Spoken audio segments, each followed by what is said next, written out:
The drive shaft attaches between the motor and the sanding pad. It is flexible so the pad can move freely. Over time, the cable will wear, usually at the ends. When this happens, the motor will spin, but the pad won't, or the pad will spin but immediately stall when it contacts the wall. If the sanding pad is bound up, the cable can kink, causing a permanent bend in it. This will cause the sander to badly vibrate. Replacing the drive shaft is a repair that you can do yourself, and I'm going to show you how. Hi, I'm Mark Socha. Do-it-yourself repairs like these are easier than you might think. From lawn machines to cordless drills, kitchen mixers, Outdoor grills. our how-to videos walk you through each repair from start to finish. So doing it yourself means never having to do it alone. Let's get started.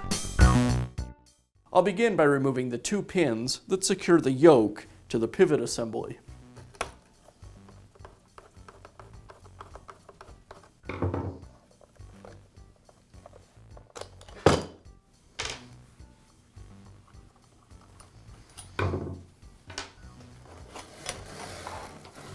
Now I'll pull the boot back from the casing.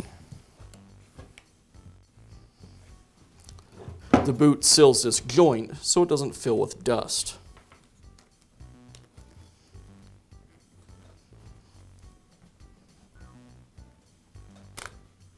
And I'll remove the screws that clamp the casing to the boom arm.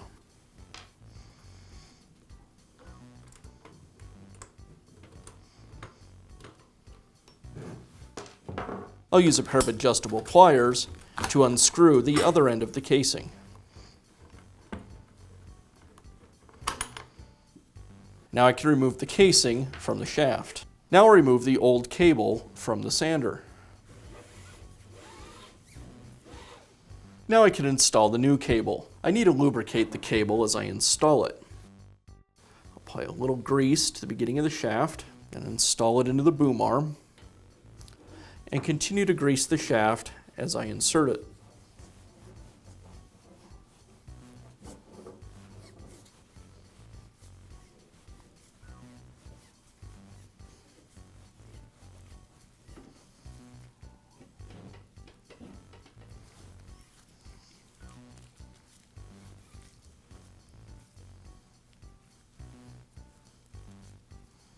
Now I'll reinstall the casing.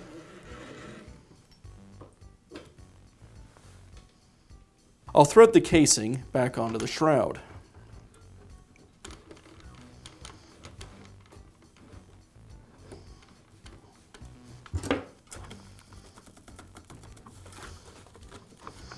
And I'll reattach the flange on the other end of the casing.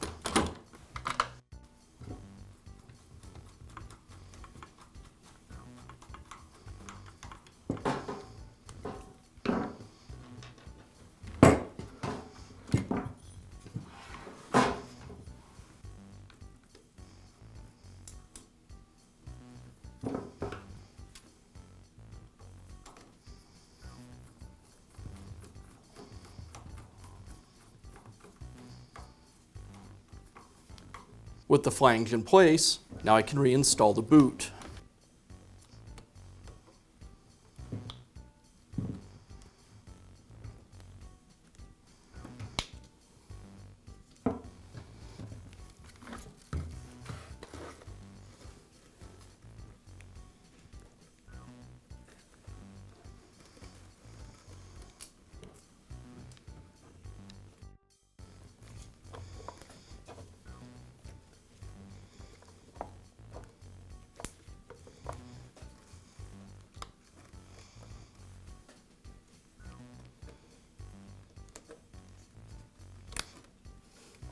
And now I'll reinstall the pins that secure the yoke.